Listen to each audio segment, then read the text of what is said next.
Hai semuanya. Video kali ini bukan tentang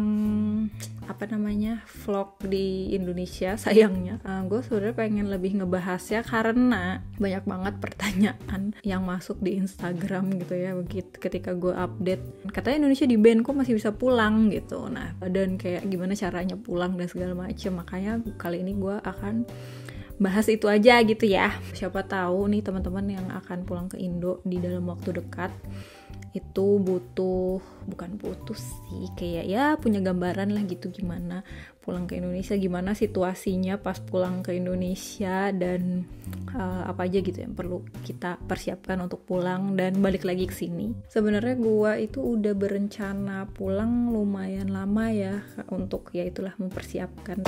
Bulan April seinget gue udah nemu tiket untuk pulang PP.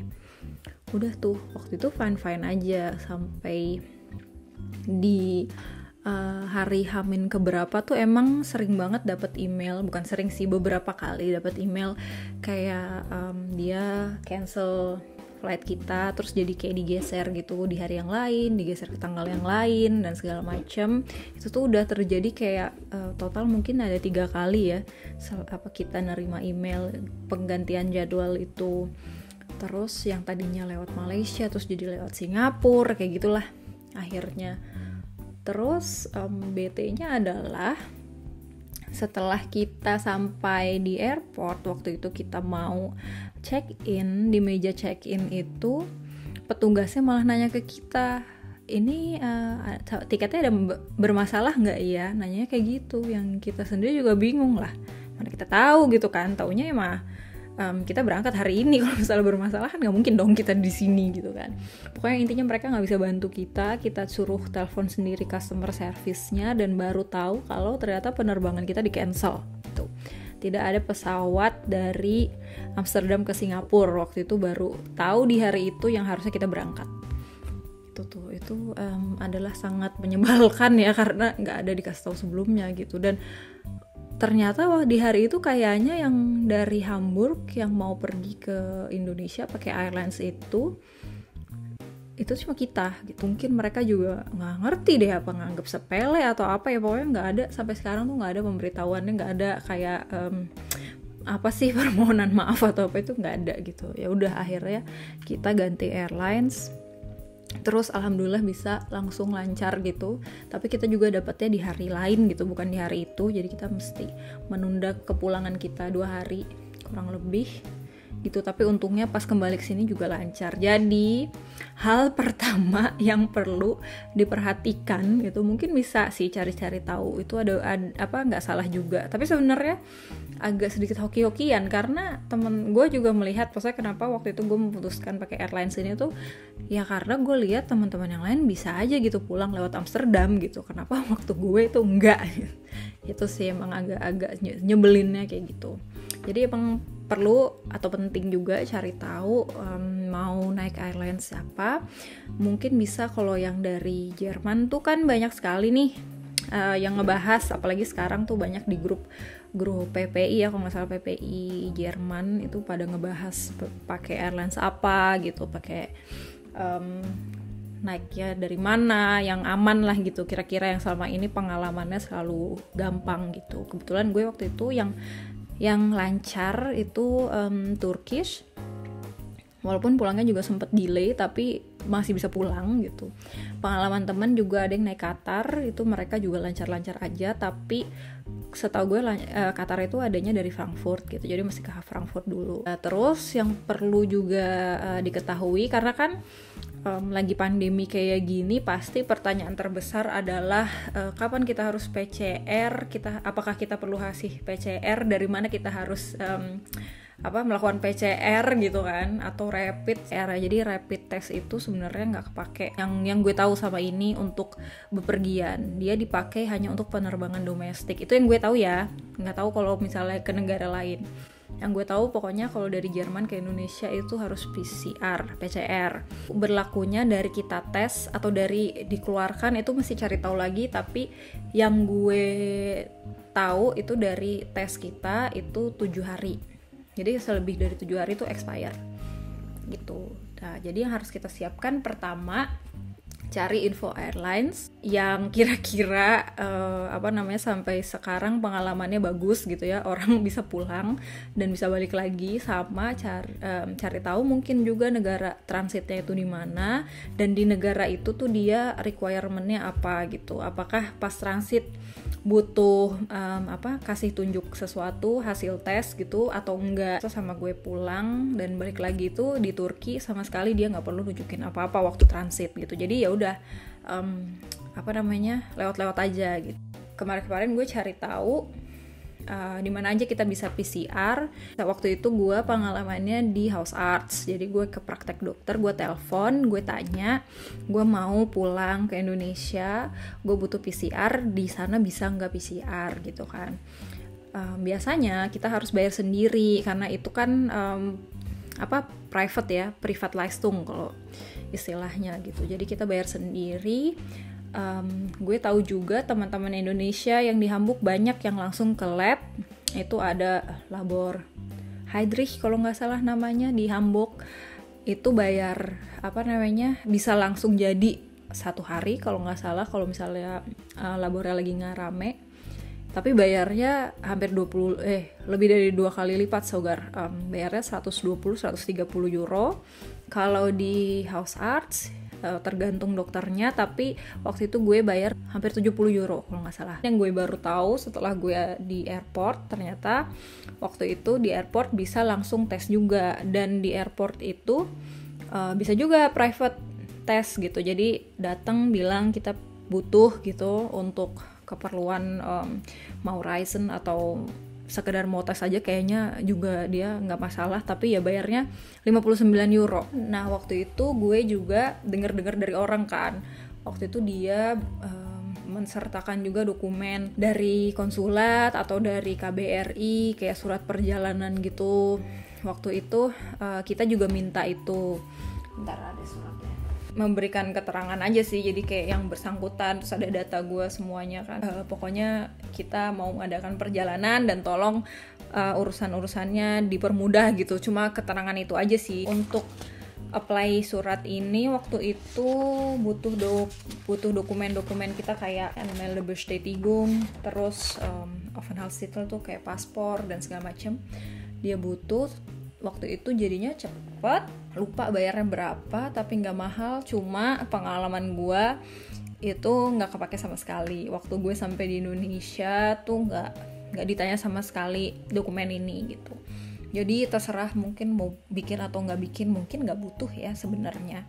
Cuma waktu itu kita juga berjaga-jaga karena nggak tahu kan, takutnya karena lagi pandemi ini nanti misalnya kita nggak boleh masuk ke negara kita atau kita nggak bisa balik, jadi gue bawa-bawa aja waktu itu. Pulang sampai di Indonesia itu lumayan, pas kita nyampe lumayan ribet. Jadi waktu kita transit pun jadi setiap kita masuk ke negara gitu, walaupun transit juga, waktu itu dia selalu ngasih kita kayak kertas-kertas ya, isinya kita punya gejala atau enggak, terus data-data kita semua dicatat gitu, yang mana waktu gue transit sama sekali kertas itu nggak diminta lagi. Waktu sampai ke Indonesia kita juga ngisi namanya kan bahasa Inggris gue udah nggak bisa nih, Health Alert Card, HAC lah itu, kartu kewaspadaan kesehatan. Kita disuruh isi itu, wajib isi. Ada 3 lembar apa ya? 2 lembar.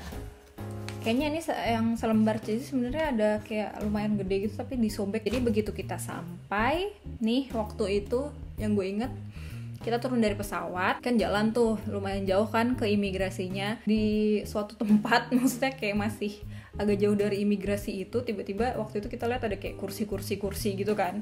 Pertamanya gue bingung gitu, terus ngomong sama si Mang Jajang, ini ngapain sih ada kursi-kursi di sini, nggak jelas banget gitu di tengah-tengah, soalnya kayak bener-bener di tengah-tengah, kayak ngapain naruh kursi di tengah-tengah di tempat orang yang harusnya jalan ke imigrasi gitu. Ternyata kita disuruh duduk di situ semua. Jadi sambil ngantri, sambil ngisi si formulir kesehatan ini gitu. Terus udah selesai diisi semua, sama kita harus nyiapin PCR test kita. Jadi PCR ini lebih baik Pokoknya kalian print, jangan lewat HP. Nanti tuh akan dicap gitu sama petugasnya. Tergantung petugasnya juga. Jadi waktu itu pernah si Mang Jajang itu ditanya kayak mana aslinya, ini beneran atau enggak gitu, beneran valid atau enggak gitu. Jadi waktu itu dia suruh nunjukin, padahal kayak sampai Indonesia kita kan nggak punya nomor Indonesia yang nggak ada sinyal sama sekali gitu, jadi kita nggak bisa nunjukin apa-apa gitu. Kalau mau mungkin untuk kalian siapin, kalian screenshot itu, atau kalian harus punya akses internet, sama kalian print tuh yang paling bener sih. Jadi udah semuanya disiapin, dokumen yang terus formulir yang itu yang kita harus isi udah isi, terus nanti kita maju nih. Dipanggilnya karena mungkin harus berjaga jarak dan segala macam, dipanggilnya dikit-dikit gitu, boleh maju. Nah nanti setelah dari kursi itu kita ngantri lagi masih, tapi berdiri untuk dicek suhu, saturasi, sama nadinya. Terus setelah kita udah sudah dicek di situ, nanti dia isi si formulir ini, isiin berapa suhu dan segala macem. Terus setelah itu ditanda tangan. Nah habis itu kita ngantri lagi.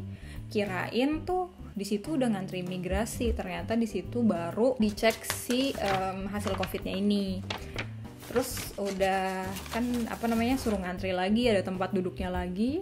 Setelah kita ngantri di situ, pas kita giliran nanti sama petugasnya yang terakhir itu baru dicap-cap semuanya, kayak udah valid gitu, sama ditanda tanganin.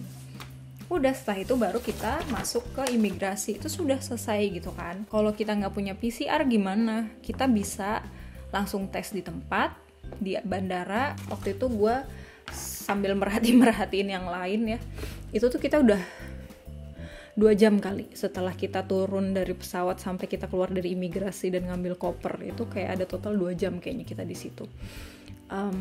Waktu itu ada merhatiin yang lain, kebetulan di deket kita ada yang dia belum PCR sama sekali gitu. Konsekuensinya adalah selain itu sama nunggu ngantrinya lama, ada lainnya beda gitu kan. Pas kita punya PCR, kita ke sebelah sini gitu ya, terus kita tunjukin ini kita surat segala macam, terus kita keluar lewat imigrasi. Dia yang tidak punya PCR ini, dia dipisah, terus langsung di langsung di swab di situ.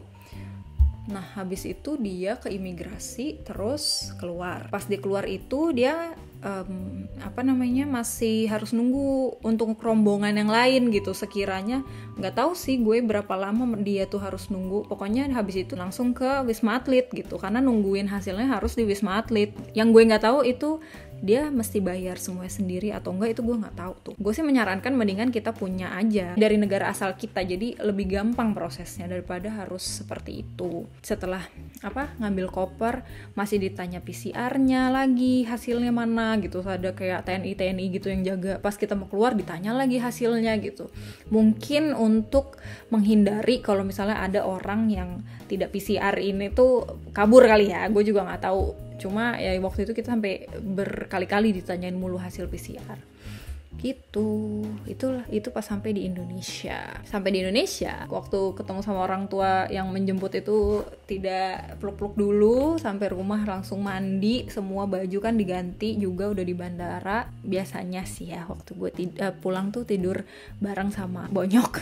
Ini gue enggak, gue harus tidur sendiri gitu. Terus ya gitu sih. Nah untuk kembali ke Jermannya itu waktu itu sempat nanya-nanya juga, sempat agak bingung juga dari Indonesia itu untuk keluarnya butuh apa gitu. Kita sama sekali nggak nemu, sampai akhirnya kita tahu kalau misalnya kita mau keluar dari negara kita itu harus tahu kebijakan airlines-nya gimana dan negara tujuan kita gitu. Jadi dari Indonesia sendiri mereka itu nggak butuhin PCR. Jadi kalian bisa cabut-cabut aja gitu, terserah, nggak usah pakai PCR. Penerbangan domestik itu kalian butuh rapid test, itu yang perlu.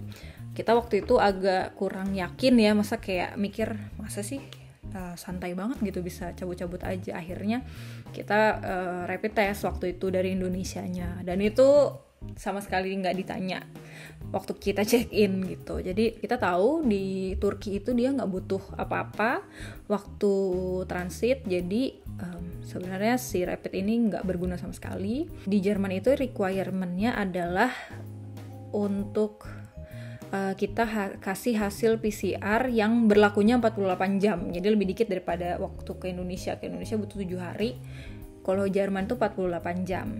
Itu yang gue agak rancu adalah ini tuh 48 jam dari hasil dikeluarkan atau 48 jam setelah kita tes PCR. Karena hasil PCR itu di Indonesia itu macam-macam gitu, dan harganya juga macam-macam. Jadi ada tes PCR yang bisa kita tahu hasilnya selang 6 jam atau 3 jam, malah gue lupa inget, terus 12 jam, 24 jam, sama 2 hari kalau nggak salah. Itu harganya berkisar 3 juta sampai 1 jutaan, itu semakin murah semakin lama ya gitu kan. Jadi waktu itu karena kita tahu kita bisa PCR langsung di Jerman, ya udah kita mutusin buat PCR di Jerman aja gitu. Ya udah deh, akhirnya waktu itu kita begitu check in kita ditanyakan punya PCR nggak gitu. Nah kita tinggal bilang aja dengan PD-nya kita mau PCR di Jerman gitu. Jadi ya udah, sama mereka dikasih semacam formulir gitu. Sebenarnya gue ada nih, jadi dia ada nih peraturannya di sini, di passenger bla bla bla bla gitu. Karena kita mau tes di Jerman, kita dikasih formulir ini, suruh isi semua data kita. Terus ada terakhirnya ada pertanyaan kayak lu punya simptom yang mengarah ke COVID atau enggak, kita no. Terus apa kita udah tes apa belum, kita tulis no. Somehow begitu kita sampai di Jerman itu tuh bener-bener beda banget waktu kita sampai di Indonesia gitu. Waktu kita nyampe di Indonesia tuh kayak tegang banget, kayak kita mau di apa ya kayak kita mau dieliminasi gitu loh. Jerman tuh enggak, begitu sampai tuh sama kayak kita sampai biasa lewat imigrasi, sudah kelar gitu. Nggak ditanya sama sekali tentang tes PCR atau apa. Makanya gue juga agak amazed sih, malah lebih locker, lebih santai gitu daripada di Indonesia. Cuma memang kan kita di sini kan nggak ada ya. Kalau misalnya di Indonesia kan bisa visa on arrival segala macam gitu loh. Jadi mungkin ada ketakutan orang nggak bisa ke data gitu, dan tiba-tiba misalnya sakit atau apa. Kalau misalnya kita kan yang masuk ke Jerman adalah orang-orang yang emang benar-benar punya izin tinggal gitu. Jadi kita ya udah begitu. Mungkin kita semua terdata ya di Jerman. Jadinya kalau misalnya tiba-tiba ketahuan ada yang sakit atau apa, si Gesundheitsamt kita tuh tahu gitu ini tuh siapa dan mereka habis ngapain aja. Mungkin ya. Jadi mereka santai banget di bandara. Yang gue ingat adalah waktu gue di pesawat sebelum landing, itu kita disuruh mengisi-ngisi lagi tuh data, kita tinggal di mana, terus punya simptom atau enggak segala macam, dan kita langsung kumpulin di si orang Turkishnya. Itu tuh ini tuh yang kita isi itu dan dikumpulin ke orang Turkishnya cuma waktu kita landing di Hamburg aja. Waktu landing di Indo tuh enggak. Begitu kita sampai ke Hamburg, enggak ada ditanya PCR segala macem, ya cuma izin tinggal aja karena ya standar kalau misalnya lewat imigrasi. Nah sampai di Hamburg kita langsung di airport kan ada senternya itu, ya udah kita langsung PCR di senternya. Itu juga kita kayak apa ya, inisiatif sendiri gitu. Jadi datang sendiri ke senternya dan bilang kayak kita habis pulang dari resiko gebit gitu kan, kita mau tes PCR. Terus dia kayak oke. Langsung daftar. Kalau mau cepet nih tips, kalian cari di Google gitu, namanya sebenarnya nama tempat sentrum itu Sentogene atau Sentogen lah gitu. Terus kalian search misalnya PCR test airport Hamburg. Nah terus kalian langsung bikin account. Sebelum kalian pulang dari Indonesia, bikin account, langsung kayak tes bestellen gitulah ada nanti di accountnya itu. Jadi kalian udah daftar dari sebelum pulang gitu. Jadi begitu nyampe di tesnya ditanya kalian udah daftar belum gitu. Terus kita tinggal bilang udah gitu. Nanti tinggal sebutin nama kita terus langsung dapat giliran gitu loh. Jadi nggak perlu datang dulu, ngisi-ngisi data dulu, bikin account dulu. Itu kan lebih lama ya, kita kan udah berpulang capek gitu. Jadi kalau misalnya udah ke daftar, kita langsung tes, terus selesai pulang deh gitu. Sangat mudah. Udah. Nah, terus yang paling penting adalah begitu kalian selesai dites, pokoknya langsung pulang, nggak boleh kemana-mana, harus karantina mandiri sampai hasil tesnya keluar. PCR di Jerman itu karena kita dari risiko gebit adalah wajib, jadi dibayar oleh pemerintah gitu. Hasilnya lebih lama daripada kalau kita bayar sendiri. Kalau bayar sendiri itu kurang dari 24 jam udah ada hasilnya. Ini karena kita gratis ya, sampai 2 hari hasilnya baru ada gitu. Dan selama 2 hari itu kalau bisa harus sabar-sabarin lah untuk karantina mandiri di rumah gitu. Nah, setelah negatif PCR-nya boleh bebas deh, baru boleh kemana-mana gitu sih. Jadi cerita pengalaman saya pulang ke Indonesia dan bisa balik lagi. Kembali ke pertanyaan, katanya Indonesia atau WNI itu di-ban oleh 59 negara, salah satunya ada Jerman. Kenapa kita tetap bisa balik? Kayaknya yang gue tangkep adalah di-ban itu dalam arti WNI yang tujuannya itu untuk berlibur gitu ke negara-negara itu, turis visa lah gitu, bukan yang punya izin tinggal, kayaknya sih gitu ya, lebih ke yang itu gitu. Jadi untuk orang-orang yang punya izin tinggal, walaupun kalian student tapi kalian pokoknya punya visa izin tinggal itu tetap bisa keluar masuk.